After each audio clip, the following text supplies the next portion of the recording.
सभी परिजनों को मेरा प्रणाम। आशा करती हूँ मेरे सभी परिजन स्वस्थ व प्रसन्न होंगे। आज हम गायत्री का वैज्ञानिक आधार, इसकी कई वीडियोस पहले बन चुकी हैं और आज का इसका टॉपिक है साधना और कामना की विवेचना। चलिए शुरुआत करते हैं। अगर आपने पहले की वीडियो ना देखी हो सके तो देख लीजिए। चलिए स्टार्ट करते हैं। जब गायत्री महाशक्ति को निखिल अंतरिक्ष में से साधना की वैज्ञानिक विधि द्वारा खींचकर अपने अंदर धारण करते हैं तो शरीर और मस्तिष्क के अंदर छिपे हुए कितने ही शक्ति केंद्र जागृत होने लगते हैं। सूखी हुई धूप पर वर्षा का पानी पड़ते ही उसमें चैतन्यता दौड़ जाती है और वह मनोरम हरियाली के रूप में परिणत हो जाती है। गायत्री शक्ति का आवाहन एक अमृत वर्षा है जिससे अनेकों गुप्त शक्तियों के गुप्त उद्गम चैतन्य प्रस्फुटित, पल्लवित एवं प्रफुल्लित होने लगते हैं। यही प्रक्रिया मंगलमयी देवी कृपा या सिद्धि के रूप में परिलक्षित होती है। दीर्घकाल से हम गायत्री उपासना की ब्राह्मणोचित तपश्चर्या कर रहे हैं। अपने व्यक्तिगत प्रयोगों में हमें जितनी आश्चर्यजनक अनुभव हुए हैं उनसे शास्त्रकारों के इस वचन पर हमें पूर्ण श्रद्धा हो गई है कि गायत्री भूलोक की कामधेनु है। थोड़ी सी जीवन काल में इतनी अधिक विद्या का प्राप्त होना जितना कि हिसाब लगाने पर 100 वर्ष में भी संभव नहीं हो सकता है, वेद माता का ही चमत्कार है। योग विद्या के पारंगत सिद्ध पुरुषों का अनुग्रह, आशीर्वाद एवं वात्सल्य अनायास ही प्राप्त होना माता की कृपा के बिना हमारे लिए किसी प्रकार संभव न था। जिन मनोविकारों, वासनाओं, तृष्णाओं एवं भ्रांतियों से मानव प्राणी अशांत और मायाबद्ध बना रहता है, उनका शमन होकर अनंत ज्योति का साक्षात्कार होना बिना माता के विशेष अनुग्रह के किस प्रकार संभव हो सकता है। प्राणघातक संकटों के अवसरों पर आकस्मिक सहायता प्राप्त होना, पर्वत के समान दुर्लभनीय प्रतीत होने वाले कई कठिनाइयों का आश्चर्य की तरह हल हो जाना आदि इतने आश्चर्यजनक अवसर हमारे सामने आए हैं कि व्यक्तिगत रूप से हमें गायत्री की महत्ता के संबंध में अटूट विश्वास हो गया है। इस प्रकार का सौभाग्य हर व्यक्ति को मिल सकता है। शर्त एक ही है, उसका मन शंका, संदेहों, अविश्वासों, आशंकाओं, उद्वेगों से भरा हुआ न हो। अडिग श्रद्धा और अटूट विश्वास के साथ जो उपासना की जाती है उसमें ही वह चुंबकत्व एवं आकर्षण बल उत्पन्न होता है जिसके द्वारा उस महाशक्ति को खींचा जा सके। कितने ही अविश्वासी स्वभाव के लोग कहीं कुछ प्रशंसा सुनकर अधूरे मन से अविधि पूर्वक शंका और अविश्वास की भावनाओं के साथ साधना का लंगड़ा लूला कर्मकांड पूरा करते हैं। भक्ति भावना और विश्वासी श्रद्धा ही साधना की रीढ़ है। उसके अभाव में कर्मकांड केवल एक बाह्योपचार मात्र निष्प्राण आधार रह जाता है। जो साधक अगाध मात्र भक्ति को उत्पन्न तो कर नहीं पाते, इसके लिए त्याग और प्रयत्न भी नहीं करते, परंतु अपनी मनोकामना, वासना एवं स्वार्थ साधना का लाभ मिलने की ही बात उतावली पूर्वक सोचते रहते हैं। ऐसे लोगों की उपासना माता को नहीं पहुंचती, वरन उस लालसा में ही उलझी रहती है। 10-20 दिन यह विडंबना करने पर भी जब उन्हें मनमोदक मिलते नहीं दिखते तो खींचकर अपने लंगड़े प्रयत्न को भी छोड़ पड़ते हैं। ऐसे स्वभाव के लोगों को किसी आशाजनक सफलता का मिलना असंभव है, परंतु जो जानते हैं कि अडिग श्रद्धा और असंदिग्ध विश्वास ही साधना का मेरुदंड है, वे लक्ष्य को प्राप्त करने में असफल नहीं होते। कितने ही व्यक्तियों ने हमारे पथ प्रदर्शन का सहारा लेकर गायत्री उपासनाएं की हैं। हमारा अनुभव है कि उनकी कितनी कठिनाइयां हल होती हैं, गुत्थी सुलझती हैं और आपत्तियां मिट जाती हैं। कितने ही रोगी, पीड़ित, अभावग्रस्त, सताए हुए, क्लेश मग्न, शोक संतप्त, टैबों में जकड़े हुए, निराश, भयभीत, चिंतातुर स्त्री पुरुषों ने माता की शरण लेकर अपने दुर्भाग्य को सौभाग्य में परिणत किया है। उन्होंने अंधकार में भटकते समय प्रकाश और डूबते समय उबारने वाला सहारा पाया है। इसका अर्थ यह नहीं है कि उन्हें केवल मंत्र जप के अतिरिक्त और कुछ नहीं करना पड़ा और जादू की छड़ी घुमाने की तरह मनोवांछा पूरी हो गई। ऐसा नहीं होता, न ऐसा होना चाहिए। अन्यथा ईश्वर प्रदत्त आपत्ति, जिसका एकमात्र उद्देश्य व्यक्ति की चैतन्यता, जागरूकता, प्रयत्नशीलता बढ़ाना है, अपना उद्देश्य पूरा कैसे कर पावेगी? यदि माता बच्चे की गोदी में ही लिए रहे, उसे खड़े होने चलने का कष्ट न सहने दें, तो वह बालक निष्क्रिय और लुंज पुंज हो जाएगा। कोई बालक ऐसा आलस्य करे भी तो भी माता उससे सहमत नहीं हो सकती। आरंभ में ही यह बताया जा चुका है, साधना कोई आकस्मिक उपहार नहीं वरन विशुद्ध वैज्ञानिक प्रक्रिया है। इससे साधक में सतोगुण बढ़ता है। जैसे दीपक जलाते ही कमरे में चारों ओर उजाला छा जाता है, वैसे ही सतोगुण की अभिवृद्धि होते ही शरीर और मन के वे गुप्त प्रकट दोष घटने आरंभ हो जाते हैं, जिनके कारण आए दिन बीमारियां, कठिनाइयां, पीड़ाएं, असफलताएं उपस्थित होती रहती हैं। जड़ पर कुठाराघात होगा तो पत्र पल्लवों का नाश भी हो ही जाएगा। सतोगुण एक शक्ति है जिसकी अभिवृद्धि के कारण नई नई योग्यताएं बढ़ती हैं और उनके कारण उन वस्तुओं का प्राप्त होना सुगम हो जाता है जो अयोग्यों को प्राप्त नहीं हुआ करती। अनेक व्यक्तियों को अनेक प्रकार के लाभ गायत्री उपासना द्वारा होते हैं। बीमारी, कमजोरी, बेकारी, घाटा, ग्रह कलह, मनोमालिन्य, मुकदमा, शत्रुओं का आक्रमण, दाम्पत्य सुख का अभाव, मस्तिष्क की निर्बलता, चित्त की अस्थिरता, संतान संबंधी दुख, कन्या के विवाह की कठिनाई, बुरी भविष्य की आशंका, परीक्षा में अनुत्तीर्ण होने का भय, बुरी आदतों के बंधन जैसी कठिनाइयों से ग्रसित व्यक्तियों ने गायत्री आराधना करके अपने दुखों से छुटकारा पाया है। इन कठिनाइयों के पीछे जड़ में निश्चय पूर्वक कुछ न कुछ अपनी त्रुटियां, अयोग्यताएं, खराबियां रहती हैं। सतोगुण की वृद्धि के साथ साथ आहार, विहार, विचार, दिनचर्या, दृष्टिकोण, स्वभाव एवं कार्यक्रम में परिवर्तन होता है। यह परिवर्तन ही सुख शांति का, आपत्ति निवारण का राजमार्ग बन जाता है। कई बार हमारी इच्छाएं, तृष्णाएं, लालसाएं, कामनाएं ऐसी होती हैं जो अपनी योग्यता एवं परिस्थितियों से मेल नहीं खाती। मस्तिष्क शुद्ध होने पर बुद्धिमान व्यक्ति इन सीख चिल्ली की मृग तृष्णाओं को त्याग देता है और अनुकूल इच्छाएं करने लगता है। इस प्रकार अवांछनीय तृष्णाओं से दुखी रहने का जंजाल अनायास ही छूट जाता है। अवश्यम भावी न टल सकने वाले प्रारब्ध का भोग जब सामने आता है तो साधारण व्यक्ति बुरी तरह रोते चिल्लाते हैं, किंतु गायत्री साधक में इतना आत्मबल और साहस बढ़ जाता है कि वह उन्हें हंसते हंसते झेल लेता है। सत्कर्म परायण, धर्म संगत, लोक सेवी, तपस्वी जीवन बिताने में जो कष्ट होता है उसे आत्मबल संपन्न व्यक्ति कभी गिनती नहीं करता। धर्म लाभ के साथ इतने मामूली कष्ट भी मिलना उसे गुलाब के साथ रहने वाले कांटे के समान स्वाभाविक मालूम हो देते हैं। गायत्री साधना का प्रत्यक्ष परिणाम है सात्विक आत्मबल की अभिवृद्धि। सात्विक आत्मबल के 10 लक्षण हैं: उत्साह, सतत परिश्रम, कर्तव्य परायणता, संयम, मधुर स्वभाव, धैर्य, अनुद्वेग, उदारता, अपरिग्रह, तत्व ज्ञान। यदि कोई व्यक्ति सच्ची गायत्री साधना कर रहा है तो उसमें अवश्य ही यह गुण बढ़ेंगे और जैसे जैसे यह बढ़ोतरी आगे चलेगी वैसे ही वैसे जीवन की कठिनाइयों का समाधान होता चलेगा। जब साधक की आत्मा गायत्री से परिपूर्ण हो जाती है तो उसे किसी भी प्रकार का कोई कष्ट, अभाव या दुख नहीं रह जाता। वह निरंतर पूर्ण परमानंद का, ब्रह्मानंद का अलौकिक रसास्वादन करता रहता है। भ्रांत, पथभ्रष्ट, अश्रद्धालु, लालची, गायत्री को मुफ्त में ठगने का षड्यंत्र करने वाले धूर्त सच्ची साधना नहीं कर सकते। करना तो दूर, उसे ठीक तरह समझ भी नहीं सकते। वे जीवा के अग्रभाग से 24 अक्षरों की तोता रटन करते हैं पर अंतःकरण में श्रद्धा विश्वास का नाम भी नहीं होता। मातृभक्ति का प्रेमांकुर कहीं दिख नहीं पड़ता।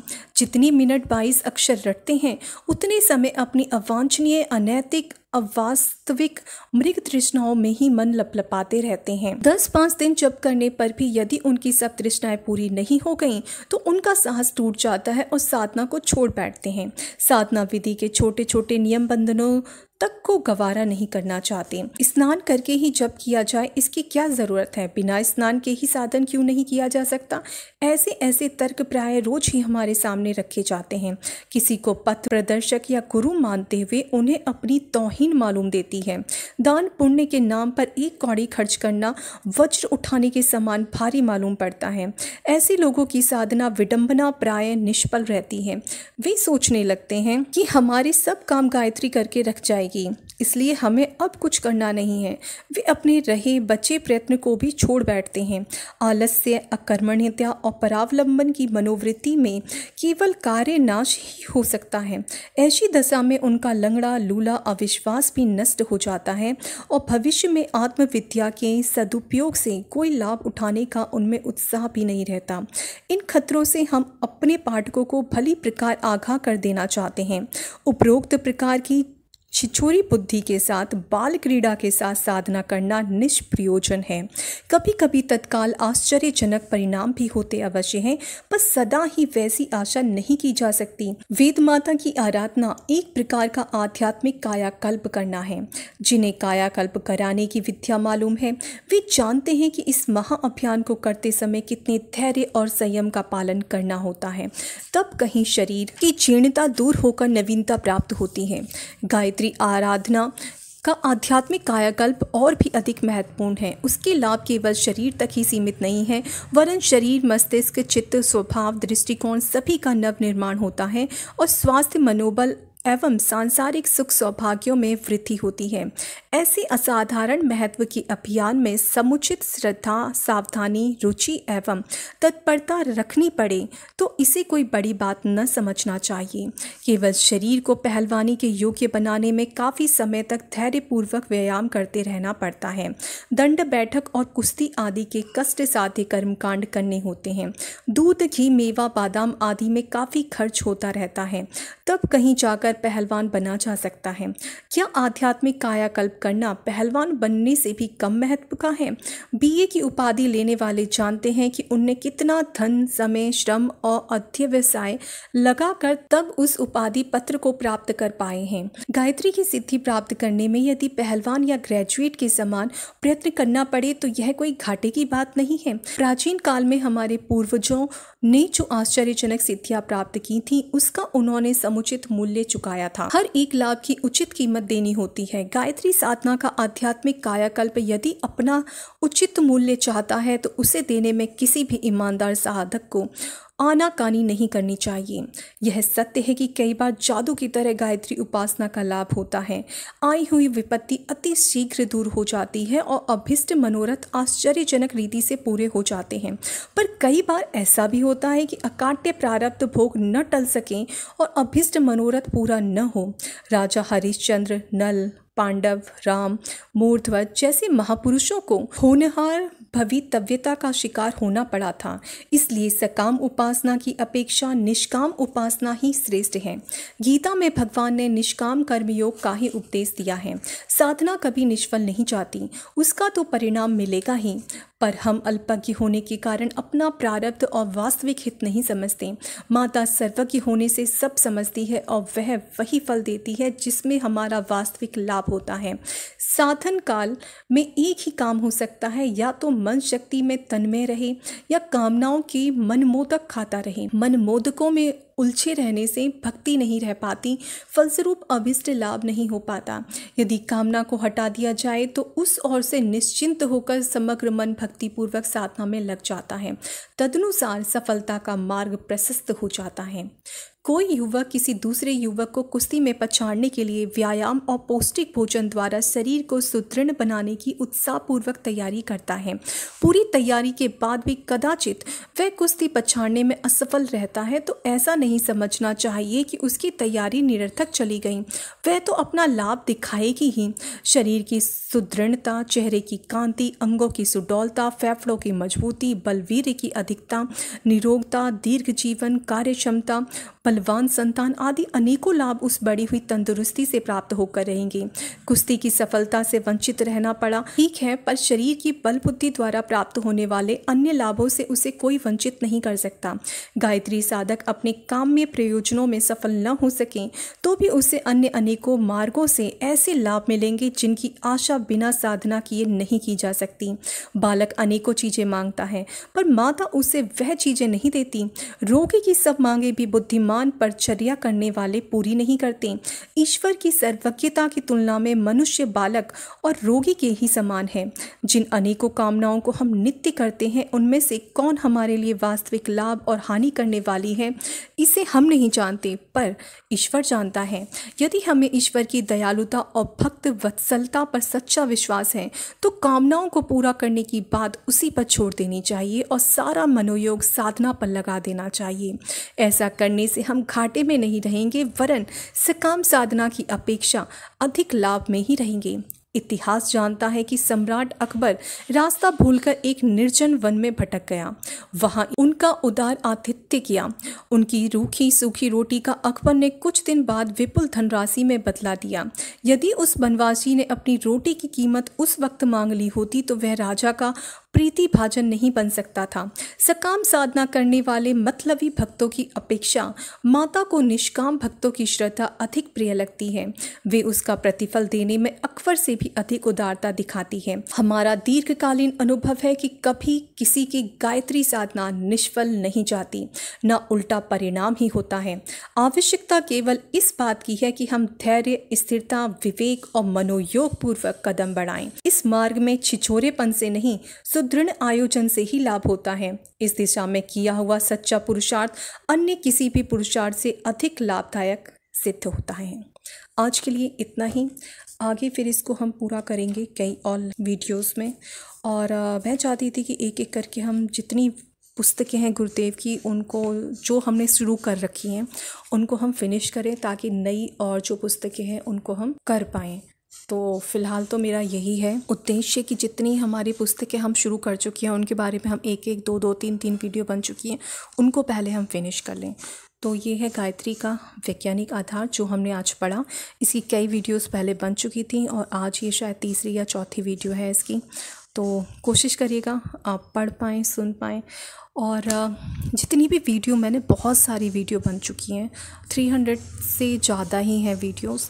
तो मैं चाहूँगी कि क्योंकि स्वाध्याय एक नियमित कर्म बताया था गुरुदेव ने कि स्वाध्याय बहुत ज़रूरी है, साधना के साथ स्वाध्याय बहुत ज़रूरी है, क्योंकि हमारे मन की धुलाई होती है इससे और हमारे विचार पवित्र बनते हैं और हमें सोचने समझने की बुद्धि थोड़ी ठीक हो जाती है कि क्या हमारे लिए सही है और क्या हमारे लिए गलत है। तो हो सके तो आप कुछ ना कुछ रोज़ मेरी वीडियोस देखें, मेरी वीडियोस के थ्रू या किसी और की वीडियोस के थ्रू, जैसा आपको सही लगे, लेकिन रोज़ स्वाध्याय ज़रूर करें। वैसे मैंने ज़्यादातर तो ये देखा था मेरी जो वीडियोस थी वो ज़्यादा पॉपुलर हो रही थी कि गुरुदेव ने ये किया वो किया। वैसे मैं बताऊं तो गुरुदेव इन सब चीज़ों के खिलाफ़ थे। वो चमत्कारों के बिल्कुल खिलाफ़ थे और वो नहीं चाहते थे कि उनके जीवन काल में कभी भी चमत्कारों के बारे में कोई चर्चा हो या बताया जाए कि हाँ गुरुदेव ने ये चमत्कार किए हैं। वो कहते थे जो कर्म है उसका फल आपको मिलेगा ही मिलेगा, और उसको कर्म फल के सिद्धांत को आप ठीक से समझें और उसके हिसाब से अपना जीवन यापन करें, चमत्कारों के चक्करों में ना पड़े। लेकिन फिर भी मना करते करते भी, लेकिन गुरुदेव ने बहुत चमत्कार किए थे, तो हम बीच बीच में वो भी लाते रहते हैं ताकि थोड़ी श्रद्धा गुरुदेव के चरणों में और बढ़े, क्योंकि हम सभी तो उन्हें महाकाल का रूप ही मानते हैं और पार्वती मैया के रूप में हम अपनी माता जी को मानते हैं। तो ये हमारी श्रद्धा और विश्वास है। और जितने भी गायत्री परिवचन होंगे वो मेरी बात से पूरे ही सहमत होंगे कि हमारे जो गुरुदेव और माता जी थे, वो उनके ऊपर गायत्री की साक्षात कृपा थी। वो जो बोल देते थे वो सिद्ध हो जाता था। तो चमत्कार कह लीजिए या उनकी तपश्चर्या का फल कह लीजिए कि अगर उन्होंने बोल दिया है तो वो चीज़ें पूरी हो जाती थी। तो ऐसे थे हमारे गुरुदेव और माता जी। हो सके तो उनकी जो वाणी है, उनके जो विचार हैं, उनको आप रोज़ सुने। मैंने इसीलिए बहुत सारी वीडियोस बनाई हैं ताकि हम सभी का स्वाध्याय होता रहे। और आप सभी को बहुत बहुत धन्यवाद, क्योंकि कहीं ना कहीं मेरा स्वाध्याय भी आप सबकी वजह से दोबारा से शुरू हो गया। पहले तो मैं बहुत करती थी, बीच में मेरा थोड़ा बंद हो गया था, तो अब ये फिर से शुरू हुआ है आप सबकी वजह से। Thank you so much. आप सब लोगों ने बहुत सपोर्ट किया है मुझे और मैं चाहूँगी आप आगे भी ऐसी सपोर्ट करते रहें, गुरुदेव के विचारों को ज़्यादा से ज़्यादा लोगों तक पहुँचाएं और पहले तो खुद सुने। चलिए ठीक है, आज के लिए इतना ही। आशा करती हूँ मेरे सभी परिजन स्वस्थ व प्रसन्न होंगे और गुरुदेव का आशीर्वाद सदा आप सब लोगों पर बना रहे और आप अध्यात्म को समझने में अपनी बुद्धि का प्रयोग कर पाएँ। जय गुरुदेव, जय महाकाल।